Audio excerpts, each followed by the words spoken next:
திட்டமிடாத ஒரு வேலை எப்படி நடக்கும்னா, ஒரு தெருவில் ஒருத்தர் 3 அடி இடைவெளி விட்டு குழியை தோண்டிக்கிட்டே போனானா, இன்னொருத்தன் இந்த தோண்டின குழியை மண்ணை போட்டு மூடிக்கிட்டே போயிருக்கான். ஒரு பெரியவர் பார்த்துருக்கிறாரு, அங்கே என்னப்பா வேலை நடக்குது, 3 அடி இடைவெளியில் நீ குழியை தோன்ற, இன்னொருத்தன் மூடிட்டு போகிறான், என்ன வேலை நடக்குது? ஆனால் அரசாங்க வேலை நடக்குது சார் அப்படின்ற.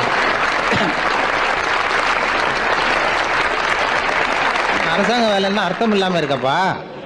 ஒருத்தன் குழியை தோன்றான், நீ மறுபடியும் மூடிட்டே போற, இது அர்த்தம் இல்லாமல் இருக்குதே அப்படின்னா, இல்லை சார் நான் விவரத்தை சொல்கிறேன். 3 அடி இடைவெளியில் குழியை தோண்ட வேண்டியது ஒருத்தன் வேலை, அதில் செடியை நட வேண்டியது இன்னொருத்தன் வேலை, அதுக்கப்புறம் மண்ணை போட்டு மூட வேண்டியது இன்னொருத்தன் வேலை. அந்த 2வது ஆள் இன்னைக்கு லீவு போட்டான் ஆஃபீஸுக்கு.